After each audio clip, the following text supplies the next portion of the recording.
Hello friends, नमस्कार विद्यार्थी मित्रांनो, आपण आज काय करणार आहोत? आपला जो 5th स्टँडर्डचा चॅप्टर 6 आहे, EVS पार्ट 2, त्याचा जो स्टोन एज टोन टूल्स नावाचा हा लेसन आहे आणि या लेसनचा आपण काय करणार आहोत? क्वेश्चन आन्सर्स पाहणार आहोत, त्याचा एक्सरसाइज पाहणार आहोत.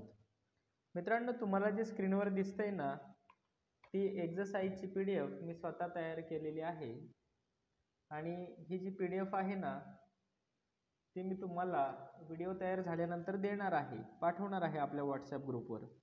तर मित्रांनो, तुम्हाला या PDF मध्ये काही क्वेश्चन आन्सर्स दिलेले आहेत, की जे तुमच्या टेक्स्टबुकमध्ये आहेत, ती क्वेश्चन आन्सर्स आपण आज पाहणार आहोत. आणि तुम्ही म्हणाल की सरांनी या ठिकाणी काय लिहिलेलं आहे? For better understanding watch video on the link below. आणि या ठिकाणी लिंकच दिलेली नाही आहे. तर मित्रांनो, जेव्हा मी हा व्हिडिओ अपलोड करेल ना यूट्यूबला, आपल्या यूट्यूब चॅनलवर, तेव्हा त्याची लिंक मी या डिस्क्रिप्शनमध्ये देणार आहे अपलोड केल्यानंतर, आणि मग ती तुम्हाला शेअर करणार आहे. मग ज्या विद्यार्थ्यांना, बरेचसे विद्यार्थी इंग्लिश मिडियमचे जरी असले तरी त्यांना मीनिंग लागत नाही, क्वेश्चनचा अर्थ समजत नाही, त्यांच्यासाठी मी ती लिंक देणार आहे या व्हिडिओची. तर आता या PDF सुद्धा मी तुम्हाला शेअर करणार आहे आपल्या WhatsApp ग्रुपला. तर आता या ठिकाणी आहे मित्रांनो, question number 1, select the appropriate alternative and complete the following statements. That period of which the tools that we find are mainly made from stone is called the dash dash. आणि आपल्याला options दिलेले आहेत, copper age, iron age and stone age. तर मित्रांनो, अशी tools की जी mainly made from stone, म्हणजे जी दगडाचीच बनलेली आहेत, अशी हत्यारं ज्या काळातील आपल्याला सापडतात, त्या पिरियडला मित्रांनो स्टोन एज म्हटलं जातं. म्हणून या ठिकाणी मी स्टोन एजला अंडरलाईन केलेलं आहे, पहा, तुम्ही पाहू शकताय. That period of which the tools that we find are mainly made from stone is called the stone age. असा पिरियड, असा कालावधी की त्याच्या काळामध्ये दगडाचीच बनवलेली हत्यारं असायची, त्याला स्टोन एज किंवा अश्मयुग असं म्हटलं जातं. पुढे आपण पाहूया, near Nashik, dash near Nashik, या ठिकाणी क्वेश्चन मार्क आहे किंवा आपल्याला हे करायचं आहे. Is a well non old Stone Age site in Maharashtra. म्हणजे महाराष्ट्रातील पुराश्मयुगीन ओल्ड स्टोनेज चे जे अवशेष सापडलेले आहेत त्या ठिकाणी, तर ती ओल्ड स्टोनेज साईट कोणती आहे महाराष्ट्रातली? तर ती आहे गंगापूर नियर नाशिक, की ते नाशिकच्या जवळ आहे. Is a well non old Stone Age site near in Maharashtra. आता पुढे आहे question number 2, find out the odd pair from the following. आता आपल्याला खाली दिलेल्यापैकी ऑड पेअर शोधायचे आहे. पहा, या ठिकाणी म्हटलेलं आहे राजस्थान बागोर, मध्य प्रदेश भीमबेटका, गुजरात लांघनज अँड महाराष्ट्र बिजापूर. आता यातली ऑड पेअर किंवा चुकीची जोडी कोणती आहे? तर ती आहे महाराष्ट्र बिजापूर. तर का? राजस्थानमध्ये बागोर नावाचं ठिकाण आहे, मध्य प्रदेशमध्ये भीमबेटका नावाचं ठिकाण आहे, की ती ओल्ड स्टोनेज साईट आहेत, या सगळ्या ओल्ड स्टोनेज साईट आहेत. आणि गुजरात लांघनज ही सुद्धा स्टोनेज साईट आहे. पण महाराष्ट्र बिजापूर ही रॉंग का आहे? कारण की बिजापूर हे महाराष्ट्रामध्ये नाही तर कर्नाटकामध्ये आहे, म्हणून ही ऑड पेअर आहे, ही चुकीची जोडी आहे. Next question number 3, answer the following questions in brief. खालील प्रश्नांची थोडक्यात उत्तरे लिहा. How did the man use percussion technique. माणसाने आघात तंत्राचा वापर कसा केला? The man in old stone age used the percussion technique to make stone tools. Stone tools म्हणजे दगडाचे हत्यार बनवण्यासाठी माणसाने आघात तंत्राचा वापर केला. Percussion technique involves beating or striking one large pebble against another. या परक्युशन टेक्निकमध्ये काय केलं जायचं मित्रांनो? एक दगड दुसऱ्या दगडावर मारला जायचा किंवा एका दगडाचा दुसऱ्या दगडावर आघात केला जायचा आणि स्टोन फ्लेक्स, दगडाचे छिलके काढले जायचे, किंवा एक दगड दुसऱ्या दगडावर त्याच्यावर जोराने आघात केला जायचा किंवा मारला जायचा. त्यालाच मित्रांनो परक्युशन टेक्निक असं म्हणतात, त्यालाच आघाततंत्र असं म्हणतात. पुढे आहे question number 2, what revolution was brought about by Homo sapiens in the tool making technique. Homo sapien जे होते म्हणजे जे बुद्धिमानव होते त्यांनी काय केले,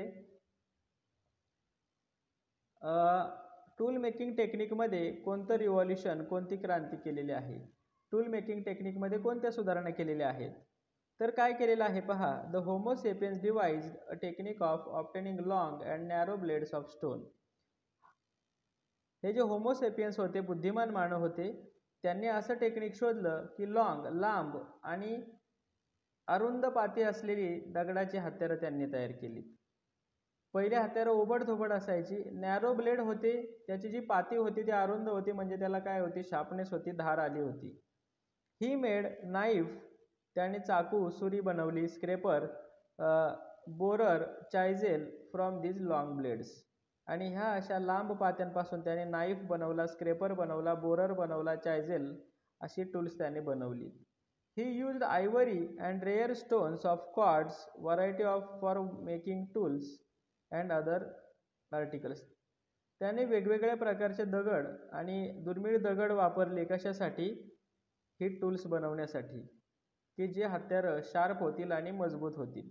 आणि ही टूल्स कशाचे होते, स्टोनचेच होते. पुढे आहे question number 4, compare the tools from all the 3 periods of stone age.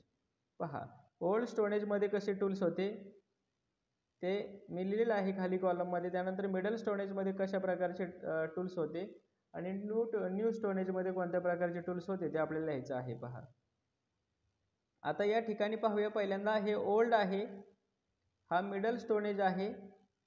मी इथं वरती लिहितोय वाटल्यास, O for old, middle for M for middle आणि N for new stone age.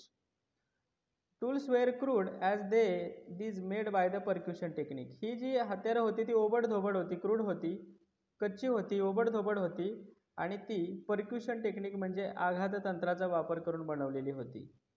Middle स्टोनेजमध्ये त्याच्यामध्ये थोडीशी इम्प्रूव्हमेंट झाली. The quality of tools improved.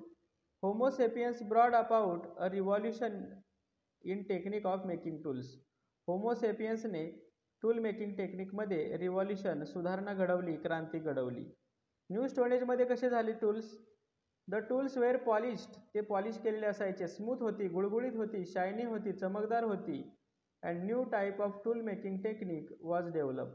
आणि नवीन technique, tool मेकिंगचं, हत्यारं तयार करण्याचं नवीन टेक्निक त्या ठिकाणी वापरण्यात आलं. पुढे आहे क्वेश्चन नंबर 2, त्यातला पॉईंट 2 पाहतोय आपण. Chopper, hand axe and cleaver were made. म्हणजे ओल्ड स्टोनेजमध्ये ही हत्यारं बनवली गेली, चॉपर, हँड ॲक्स आणि क्लिअरर. आणि मिडल स्टोनेजमध्ये काय केलं गेलं, different tools were used for different kinds of work. वेगवेगळ्या कामासाठी वेगवेगळी हत्यारं वापरली जाऊ लागली मिडल स्टोनेजमध्ये. आणि न्यू स्टोनेजमध्ये काय झाले पहा, tools were mainly made for agricultural works as hunting had become a secondary activity. New स्टोनेजमध्ये जास्त करून काय केलं, शेतीच्या कामासाठी जी टूल्स लागतील ना ते बनवण्यावर भर दिला गेला. आणि दुसऱ्यांदा हंटिंग, शिकारीसाठी सुद्धा उपयोगी पडतील अशी हत्यारं सुद्धा तयार केली गेली. पहा, आपण काय पाहतोय, ओल्ड स्टोनेज, मिडल स्टोनेज आणि न्यू स्टोनेज. पुढे, large stones and their flakes were rather heavy and odd in size. ही जी हत्यारं होती ना त्यामध्ये दगड मोठे होते, त्यांचे छिलके सुद्धा कसे होते, जड होते आणि आकाराने ती कशी होती, ऑड होती, म्हणजे ती ओबडधोबडच होती, ती वापरायला तेवढी सोपी नव्हती. मिडल स्टोनेजमध्ये काय झालं, टूल्स वेअर लाईट वेट, हत्यारं हलकी झाली, ड्युरेबल, प्रपोर्शनेट अँड सिमेट्रिकल, टिकाऊ झाली ती हत्यारं, प्रपोर्शनेट म्हणजे प्रमाणशीर झाली आणि सिमेट्रिकल आकाराची झाली, सममिती आकाराची झाली. आणि न्यू स्टोनेजमध्ये काय झालं, टूल्स वेअर लाईट वेट, हलकी हत्यारं झाली, ड्युरेबल, टिकाऊ, प्रपोर्शनेट, सिमेट्रिकल अँड एफिशियंट, वापरायला सोपी झाली. अशा पद्धतीने हा आपण डिफरन्स केलेला आहे याच्यातील. आता पुढे आहे question number 5, which of the following modern machines has stone grinders. म्हणजे कुठल्या मशीनमध्ये दगडी जातं वापरलं जातं. तर मित्रांनो ऑप्शन दिलेले आहेत आपल्याला, mixer, flour mill and juicer. Mixer, juicer आणि फ्लोअर मिल म्हणजे पिठाची गिरणी. तर मित्रांनो जी पिठाची गिरणी असते ना मोठी, त्याच्यामध्ये स्टोन ग्राइंडर वापरला जातो, दगडी जातं वापरलं जातं. म्हणून या ठिकाणी फ्लोअर मिल हे आन्सर आपण लिहिणार आहोत आणि ते करेक्ट आहे. अशा पद्धतीने मित्रांनो हा एक्झरसाइज या ठिकाणी संपलेला आहे. तुम्ही नोटबुकमध्ये लिहून घेऊ शकताय. थँक्यू.